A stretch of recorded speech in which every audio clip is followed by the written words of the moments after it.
All right, ladies and gentlemen, thank you and welcome to The Vocalist. I'm your host, Denny L. Curtis, and joining me tonight, we have a very special guest, and for a lot of you that have been waiting for a while, I know it's long overdue, so my apologies. We actually have him on the line right now, and I was speaking to him before the show. Let me cue down my intros here. And he's actually on the phone with us right now. Now, the stage name, just so I pronounce it correctly, is Dr. Woodard. Is that correct? Yes.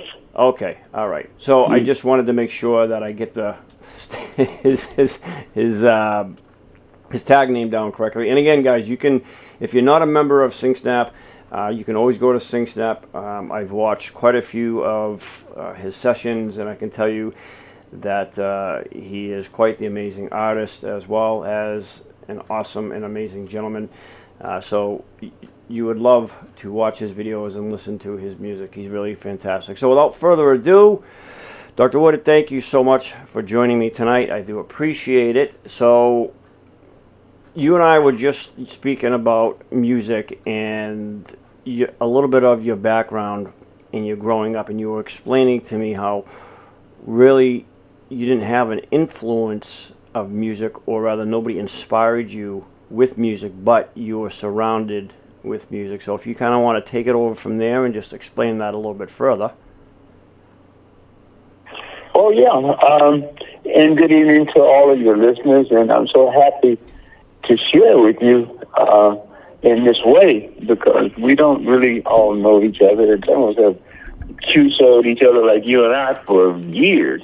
And this is the first time we've had a chance. I was raised by great-grandparents. My mother's parents died in a car accident, and at 18, she had 3 children. We were stair-steps. My great-grandparents had lived in one of the parishes, Boutique, Louisiana. Oh, wow. And it was very bad there. And so I got to hear stories that those whose great-grandparents were not close to them or didn't get the, being raised by my great-grandparents, they were not allowed to read or write. And my great-grandfather accumulated a little bit of wealth and moved to Chicago. But as I was sharing with you, even though I was surrounded by music, no one ever encouraged me personally, gave me drive. And so one of the reasons I listen to so many people, and I had, when I first joined SingSnap years ago, you probably already know, I had been already pronounced legally blind. I have a seeing eye dog that goes with me, but it's not because I really can't see at all. But I have a PTSD disorder from 36 months of being somewhere where folks were dying and you had to try to stay alive and all of that. When I left and came back, left me trying to figure out what to do with a broken line of where's my music, where's my history, where's my past, and where am I going in my future. And SingSnap gave me an opportunity to woodshed, living up in the mountains away from people, trying to get my life back together. And that's what probably kept me from being on the side of the road at some freeway entrance. But really, I never had a lot of people encourage me, but I saw a lot of great people, and then Walter Jackson gave me a job. In fact, I was doing some of his songs last week. I might put about 6 or 7 Walter Jackson songs on, but he gave me my first job. I was a sophomore in high school, and I had picked up a guitar. There's a couple of pictures on my site where you see me with a group of guys, and I have a choir robe on, and I'm playing guitar in the center of them. I was 11 years old and formed my first group. The Hutchinson Sunbeams came out of the same church I came out of, and we had, in Sunday school, we had a youth choir, and then the girls had a group, and the boys had a group. We called ourselves the Gospel Wonders. Well, the Hutchinson Sunbeams became the Emotions after they sang background in studio for Earth, Wind, and Fire. What? Yeah, that's who the Hutchinson Sunbeams are. The staple singers used to sing in the church. I mean, so many people sang in the church before they ever sang anywhere else, and most of that is because of the influx from New Orleans, Mississippi, straight up to Chicago. When you talk about gospel music, and I think I shared a tape with you on the gospel explosion. Yes. The father of gospel was a jazz pianist, and he was having problems between being an ordained minister and playing music.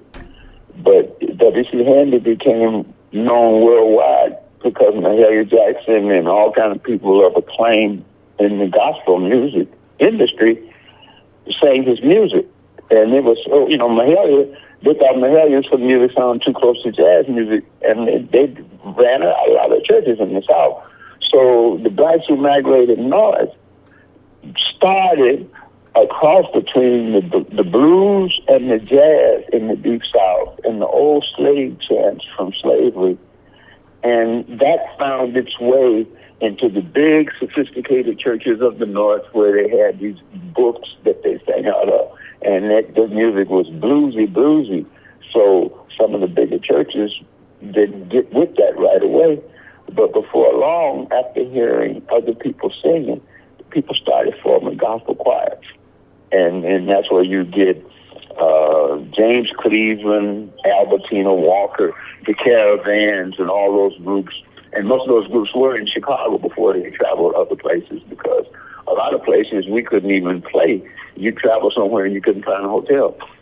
Wow. But I went through all of that, and then I went into Sing-Snap when I got out of the military.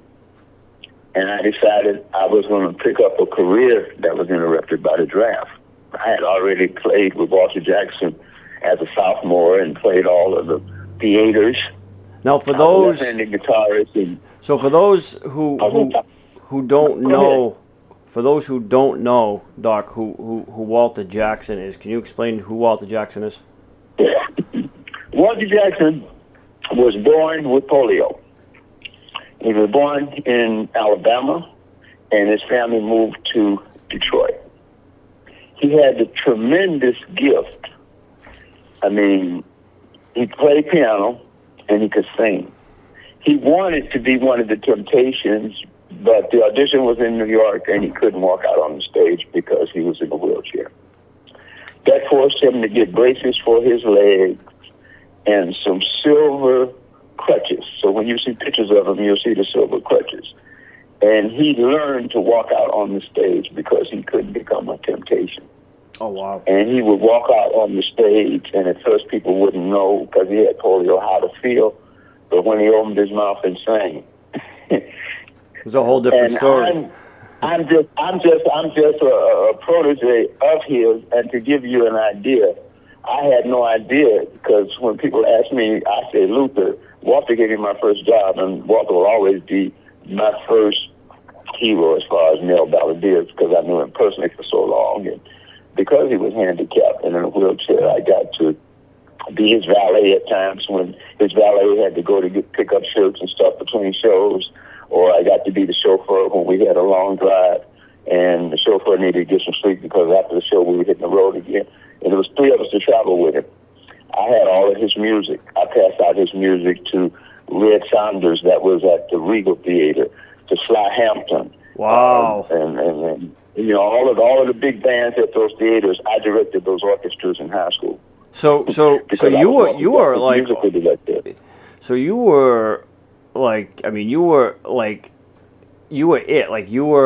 the thing that you a lot of times I'll watch the older older shows, because I like that especially the documentaries, right, about the old rhythm and blues.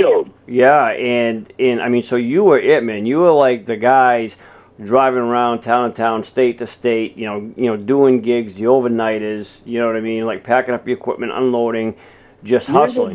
We were doing 1 week. Like you go to Apollo for a week, or if it was the Christmas, it was 2 weeks. I remember being on the Joe Tex Christmas show, and we had a flu virus in the Apollo, and all of the stairs upstairs, and so it's hot, and you're coming off the stage sweating, and everybody in the show is sick, and doctors are giving you penicillin, and the show must go on. Wow. And you know, opening night, the bands are rusty, and you're working with, you know, what happens is every group had a rhythm section. You probably remember seeing Smokey Robinson.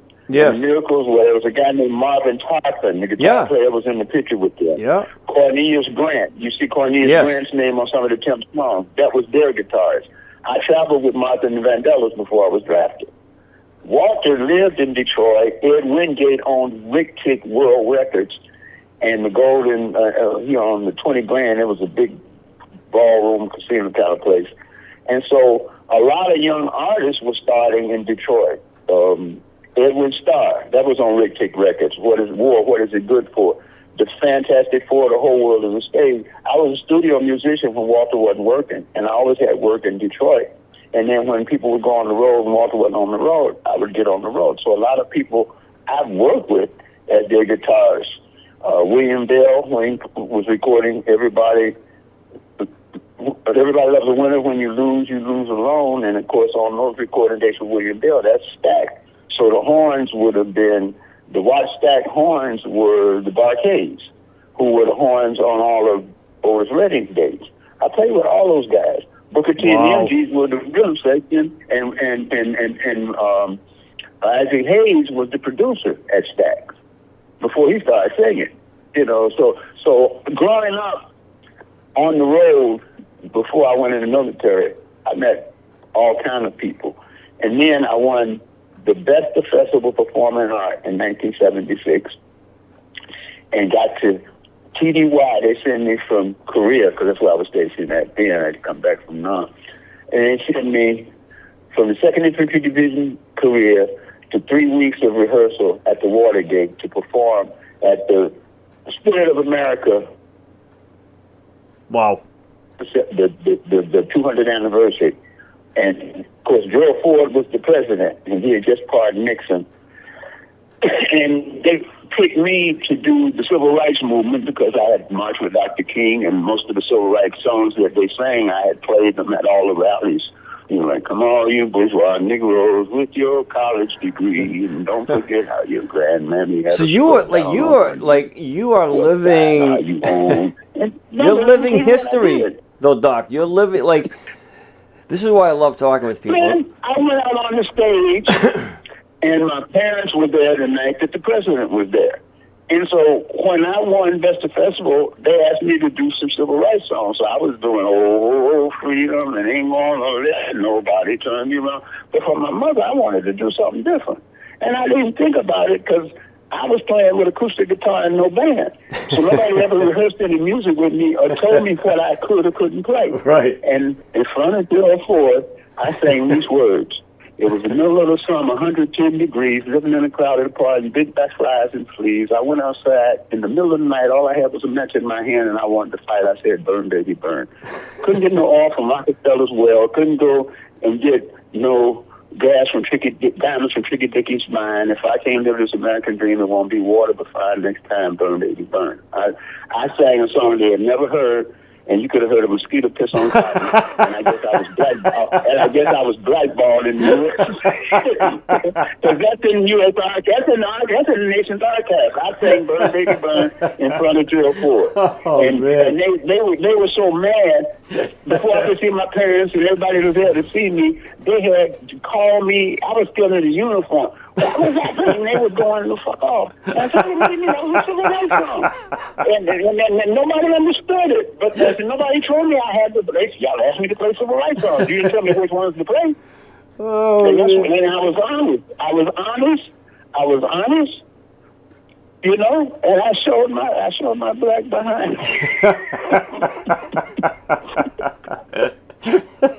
Oh man, you know. That's good stuff. I've been outspoken, but getting back to where we started, the reason that I visit so many people on Sing Sound, and I work with a service dog because I'm losing my sight. And the reason I pay some copies because I lose my sight. But most people know because when I joined Sing Sound, I explained it. And I got tired of explaining it because I don't need a pity party. God's been good to me. I'm still here at 78. I'll be 78 next July. Oh, good for you. I'm closer Good for to you. 80 than I'll ever be to 75. And that's just keeping it real.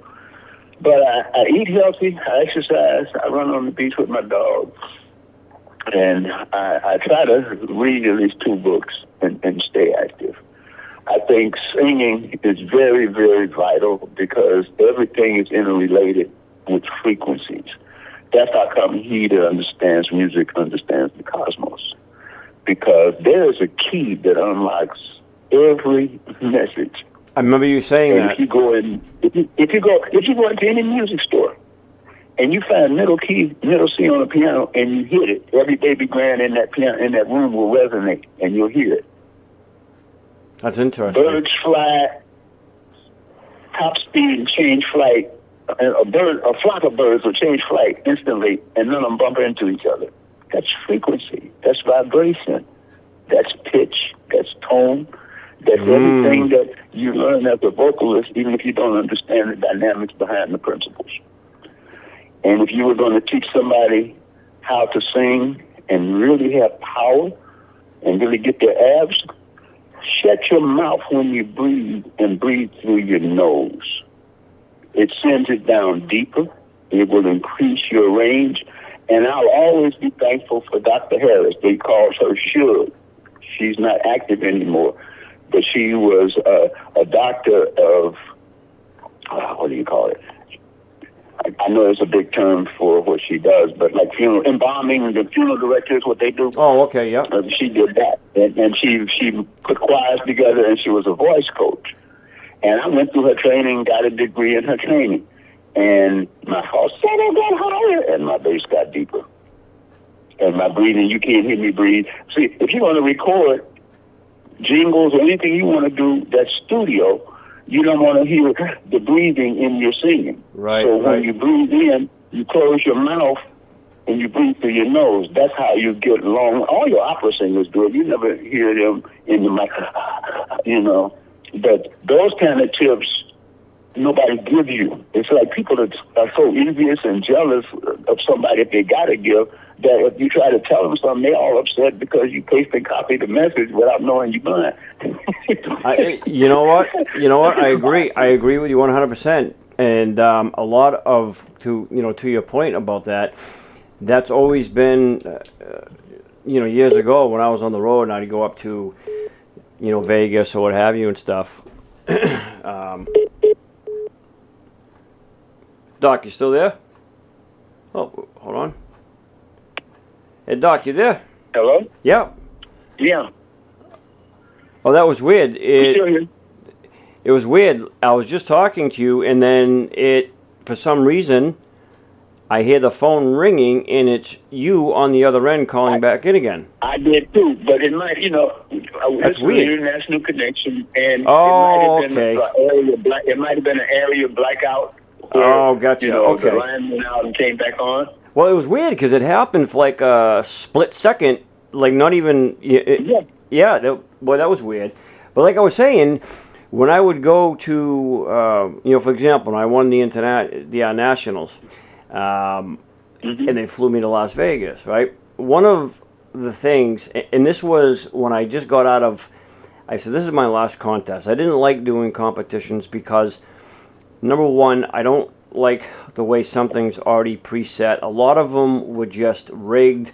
You had people that knew people. Nothing was judged fairly, and it wasn't the way I wanted to do a show.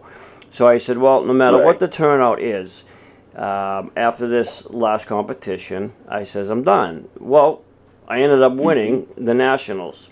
Now, when they flew me to Las Vegas and I had tied for the International, I will tell you that that's where I met Dewey DeRoe, sax tenor from the Oak Ridge Boys. Still friends with him to this day. Fantastic guy. What a guy. And speaking of, Herb Reeves, one of the original founders of the Platters, I sat with him, Doc. I sat with him. It was called the Boot Saddle in Las Vegas. I had no idea who he was. And I'm sitting with this gentleman. He gets up, and across from me, I'm looking at this woman. I'm like, man, she looks familiar. I'm like, but I'm in Vegas. I don't know anybody. Well, when he sat back down, I says, "Hey, man," I said, "Wow, you got a voice, man. Nice job." He goes, "Oh, thank you." Well, I found out who he was. He introduced himself, and then I found out who the woman sitting across the table from me was. She was Holly Berry. And Holly Berry? yeah, so the most, and I'll tell you this, I've met a lot of different entertainers like yourself, and there are people that just, man, if their nose was any more erected, right, they'd be kissing the sun. But these people who, especially like Dewey DeRoe, Herb Reeves, you know, these old schoolers, they were the most humble, kindest people in the music business that I've ever met in my life, hands on. You know, and they're just from that era, you know, like yourself. They're just very humble, but they have so much experience and knowledge. I just sat there and listened to them talk for like a good hour. And the same with yourself. Like as you're talking, I'm trying to put myself in the story of how you're explaining it, and it just blows my mind because back then, I mean, correct me if I'm wrong, but you guys had to do like literally everything. It's not like today. You didn't have that helping hand. You didn't have the online stuff, those producers. You know, you didn't have networking. It was all you guys getting up and hustling day in, day out, hustle, hustle. So when you went into the military, Doc, what happened after you got out of the military? Did you continue to do your music? No, when I got out of the military, I answered my call in the ministry. And I didn't go back to my music till after I had pushed daughters through college, and I had an interesting life. David Siegel had just started Timeshare. Are you still there? Yes, I am. Yeah, I got quiet. David Siegel brought the first timeshare to America, Westgate Vacation Villas, and that was in Orlando, Florida. When I got out of the military, one of my friends married a girl from Florida, and I went down for the wedding. And he wanted me, because he was a Marine, he wanted me to wear some dress blues. And I did. And while we were in Florida, I was in a Publix buying a sub sandwich, and these guys came in, and I saw them, and they were all wearing Rolexes and very expensive Spectator shoes and much bling and driving nice, fresh sports cars. And I was, impressed and just asked them what they did. But at 12:30, they came in for lunch and put on their golf shoes. And they told me they sold timeshare for David Siegel. And I said, where is that? And they gave me Westgate Vacation Villas. And I called to try to see if I could see Mr. Siegel. And they said, well, he's in, but we can't reach him right now. And I put my thoughts together and drove up there one day to Westgate Vacation Villa in my dress blues. And they told him that there was a Marine out here wanting to see him. And he was impressed with my boldness since I didn't have an appointment, and told me he wasn't going to hire me to sell, to try to see how I took that. And I tried to show nothing, right? Because I was interested, but I tried to show nothing because I didn't know what he was saying. And he said he wasn't going to hire me, so I didn't say nothing. I said, okay, well, he said, no, I'm going to make you my sales trainer. I became the first black corporate sales trainer at Westgate Vacation Builders. Wow. And Dave Siegel had started Westgate before anybody even knew what timeshare was. He caught the hotel industry with their drawers down. They had a microwave oven and a little icebox. Talking about we were at the Marriott Resort. They weren't even a resort. They had them knocked down the walls. I was selling timeshare in Orlando because I didn't have no status cause of agreement where I couldn't sell for nobody else. Now, when you go selling and you're a trainer, corporate trainer, you can have a non-compete clause that you have to sign. Right. And you can't work in the same town or nothing. But David Siegel didn't do that to me. And so I sold for the Marriott, Orange Lake, Silver Lake, everything that opened up until it was sold out. We sold from the model table. We had a table. We didn't even have models to take them to. No tour. Wow. This was going to look like one of the students, and I sold like that.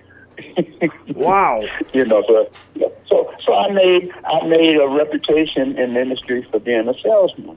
They opened up a place here called Casablanca about 11 years ago, and I was hired to train a sales team.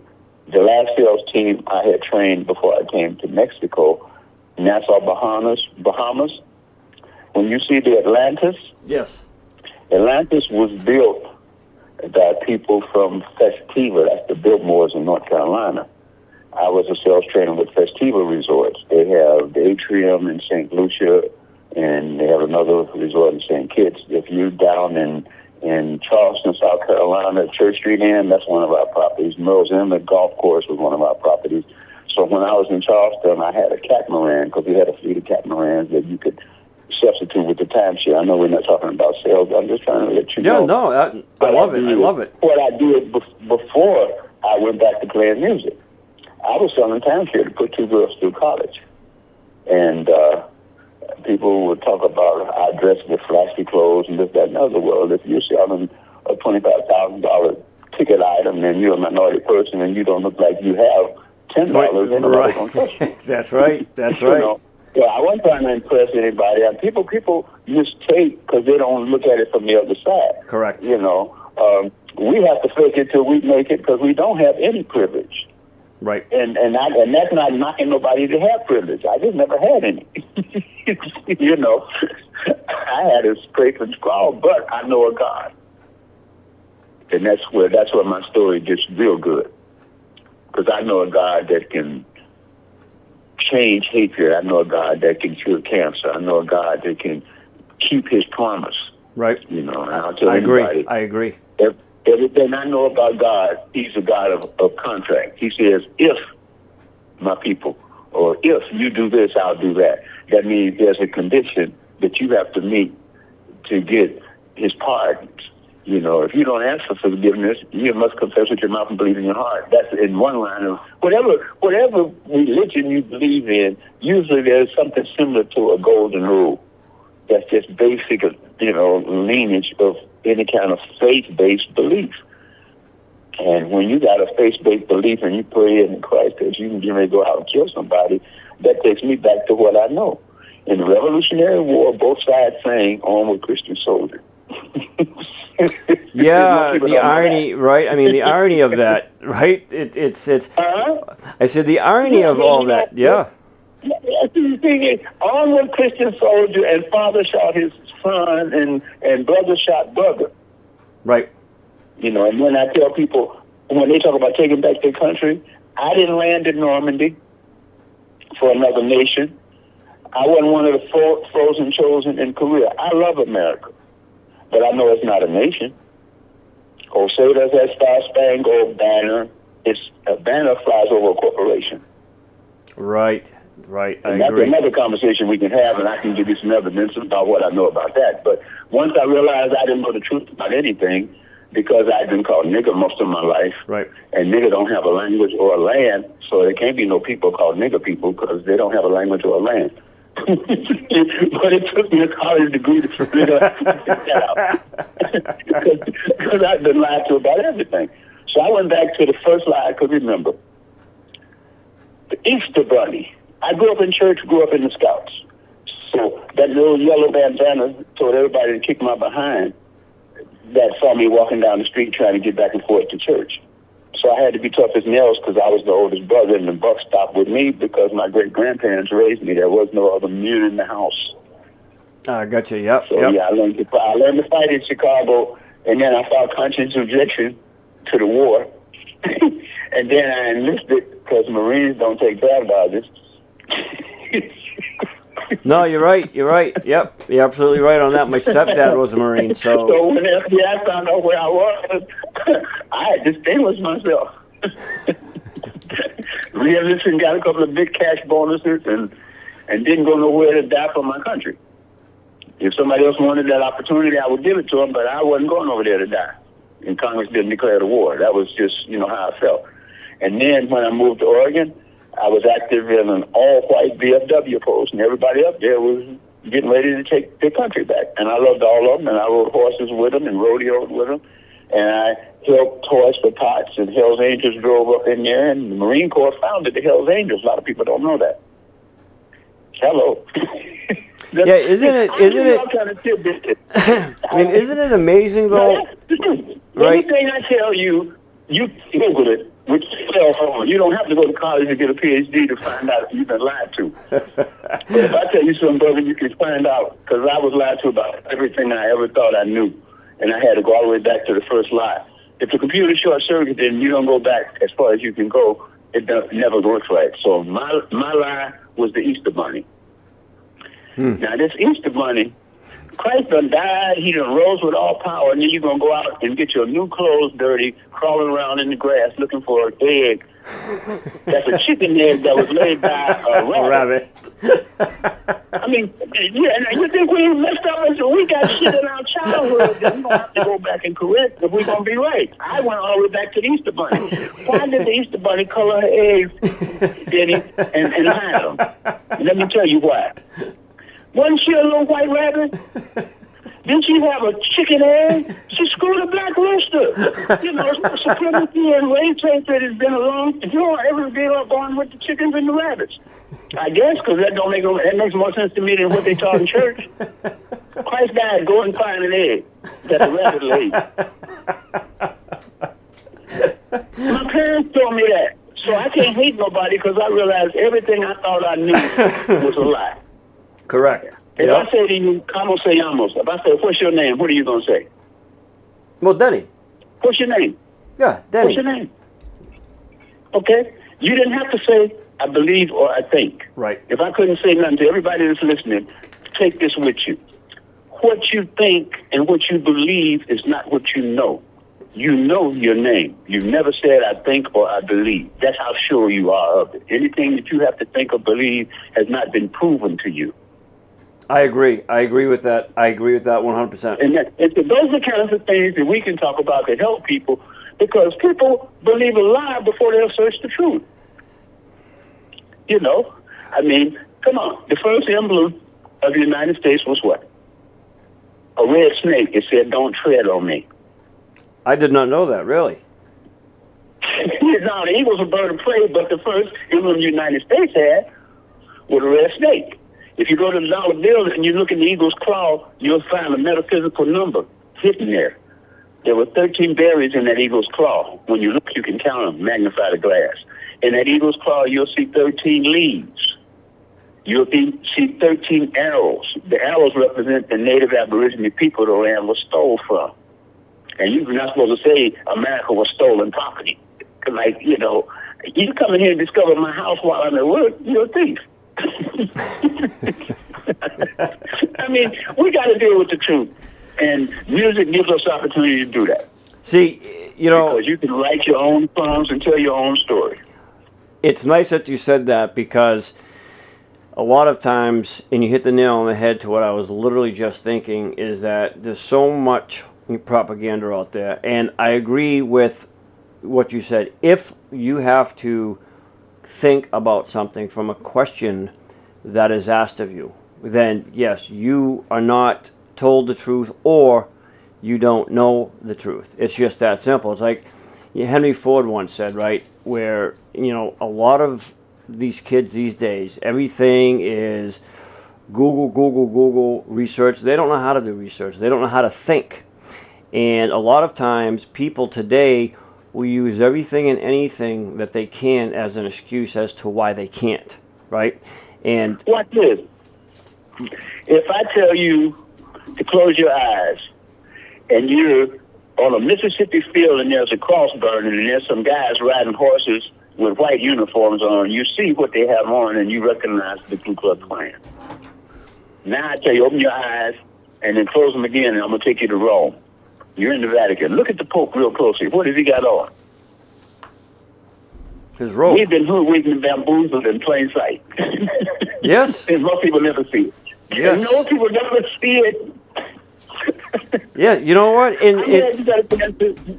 And here's a funny thing, Doc, is that I tell people all the time, you know, a lot of people will ask, you know, what is, you know, so great? Because what people today refer to as music, to me, you know, my opinion, I think a lot of it's junk. Do I respect somebody who is struggling and trying to do something that they enjoy? Yes, 100%.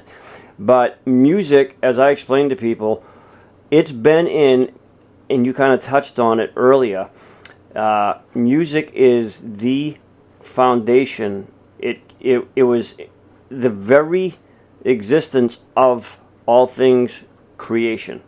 Music, when people think about it, I tell them... Music is the only thing in heaven that came to earth. That's right. And we can take back to heaven. That's right. And it's music is... You know, Argent once said to me, too, that music is the one language nobody argues about. It's the one universal language where nobody fights.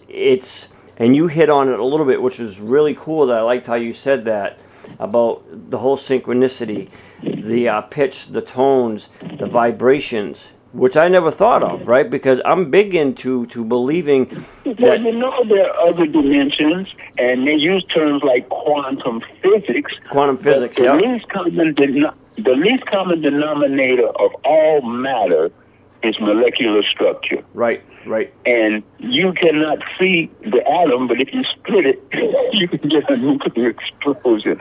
So if you don't understand from just that little concept how masterfully made as a human being you are, and then realize that what you see in the mirror is not what you are, that's the vehicle for your journey. It stays here. What you are leaves.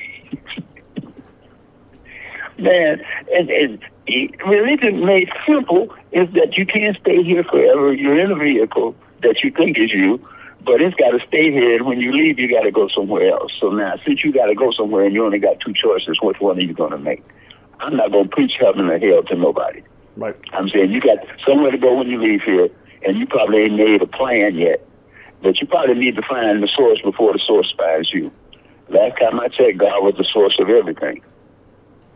And that's my religion. I ain't trying to win nobody and baptize nobody or sanctify nobody. But they say without faith, it's impossible to receive, and you can't hear if you don't want to open your heart. So if God is trying to message hearts and we're trying to message minds, then we're missing the point in preaching as ministers. That's how come I'm not in the pulpit.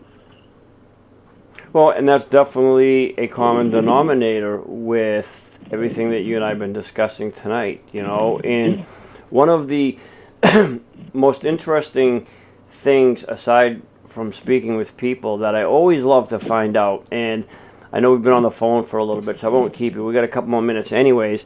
But let me ask you this question, Doc. What aside from everything that you had shared with us, right, and especially me, I love to hear your stories, the realism of it, the experiences of it. It makes it just real. It makes it a reality for me anyways. And what always drives my curiosity is when people such as yourself, you have all of this, how do I say it?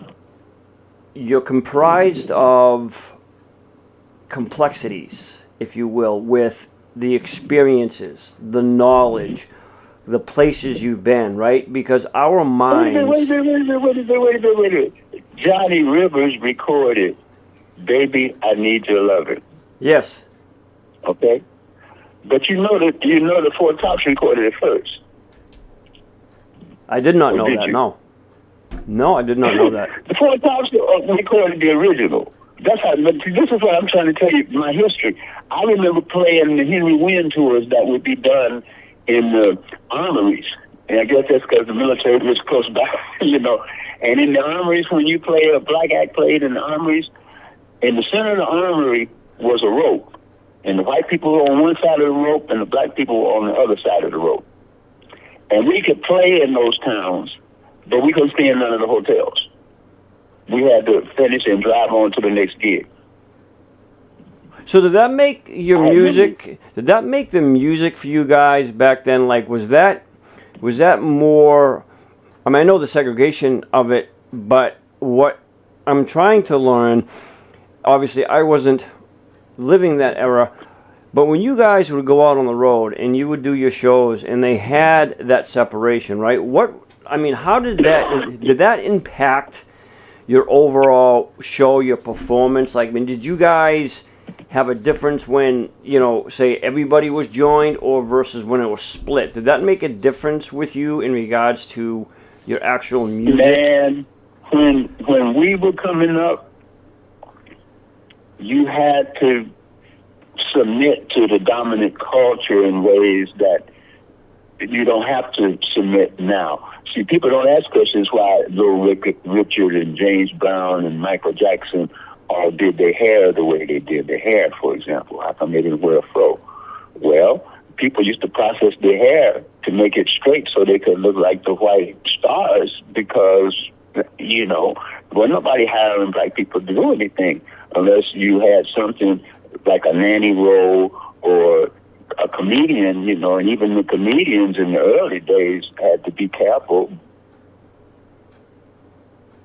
That makes sense.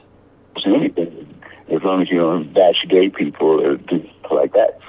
But things have changed with the languages, but we're going backwards as a country because what we call progress is retrogression.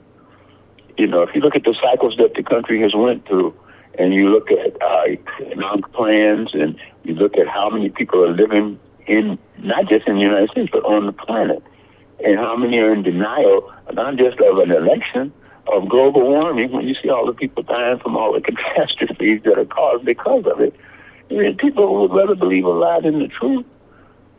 And it gets for those who want to challenge the authorities and everything else, when you get people in lockdown and they can't go out and stuff in their body hasn't been properly tested and all these things that we've been through in the last 2-3 years, right? We're in the most vulnerable place we've ever been in as a nation. And yet the whole planet is moving very slowly toward falling over a cliff. When you talk about the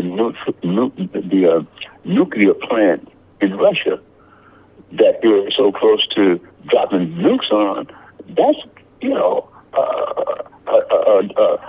a limited yield nuclear weapon on a battlefield anywhere in Europe is a danger to everybody in Europe. And people are talking about tossing nukes right now. I know. That's the gravest reality. And so, I'm from an era where people sang about what the hell was going on. Yes, I agree. And I would challenge all the people who are writers, whatever side of the color red or blue you claim to be on, put some music to what it is that is happening in your life. Oh, I think we lost Doc again here, guys. Yes, we did. He is on an international call, and unfortunately, we lost him. I think his phone may have dropped out. Let me just check in here. Yeah, we lost him, guys. So, anyways, yeah, so he is kaput with the phone right now. So, Dr. Woodard, that was him, and he dropped the call, not him, but like I said, it's international. So, as he mentioned earlier, the call may, or due to a blackout, what have you, drop because it happened to us for a couple seconds earlier on. I'm kind of hoping he calls back here by the time I'm finished. But if he doesn't, that's okay too, because we always have another day, and I definitely want to pick his brain more on different things that him and I were discussing. And a lot of what he said, and of course everybody, let me just make this crystal clear. This program isn't about being one-sided to one's viewpoint and or opinions. It's expressions that are solely based from the people that I speak with. And what's great about it is he mentioned something, you know, about being on the side of blue or being on the side of red. Now, everybody has a different perspective on how they interpret things, how they look at things. We don't all have to agree. And that's why it is very important that we should all be able to discuss and voice our opinions respectably with each other and towards each other. And you don't have to put politics, deep religion into it. As him and I were discussing, you know, we have different opinions about certain things, but that's okay. That's what makes life so great. Is if everybody was the same and thought the same, it'd be so mundane. How disgustingly boring would it be? And to his point, the problem is when a lot of people, they just get so puffed up. Nobody wants to hear anything. And especially on an entertainment aspect of it. As he was mentioning, when your breathing techniques, breathe in, shut your mouth through your nose. Now, he makes a lot of good points in regards to singers, the entertainers, which I agree with. You know, nobody really sings from the heart. And what I loved so much about interviewing him was, like everybody else, the background, the experiences, the people that he went on the road with. I mean, this is like as hardcore startup and hustle as you get. This is the stuff that you hear about and you watch on the documentaries of how these guys got started. You know, and he was in line just like the other guys I interviewed. This is why it's so important to have interviews with these members from SingSnap and these artists, because only they can tell the stories the way they need to be. If that was transcripted, I couldn't tell that story the way he just said it. So the knowledge that he has alone, if I could take everybody's knowledge, a fraction of it, and put it into me, I'd be amazing at just about everything I could do or wanted to do. So I appreciate everything that Doc shared with me, that shared with us. I can, as he's telling us the stories, you know, about getting on the road and you know, how they started out in the choirs and a lot of the groups back then did. He was telling us about the service, about how he was selling timeshares. I mean, this is stuff that's invaluable. So I appreciate everything, Doc. I really do. I keep wanting to say your real name, but for privacy factors and stuff like that, I will not. But I like calling him Doc. It's easier for me to pronounce. So, guys, again, he is on SingSnap. Him, all the other great entertainers that we've had featured on our show. You can go on SingSnap. If you're not a member, sign up. SingSnap, don't forget, you guys still owe me Helmut Lottie. Or if you're a member and you have the time to get the Helmut Lottie Classics for me, please, and put the karaoke to it. I have the system to do it. I just don't have the time.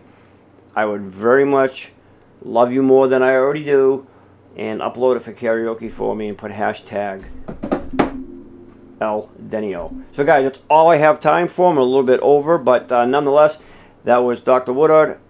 Look him up on SingSnap. Check out all his recordings. Not only is he a great artist, but he's also a great guy. Very knowledgeable, intelligent, and hospitable. I appreciate his time as well as yours. So guys, until then, please take care of each other. Take care of yourself. Be nice to each other. Be respectable. Be kind. Treat everybody how you want to be treated. And until then, guys, have an awesome week. We'll see you again soon this weekend. God bless. Adios.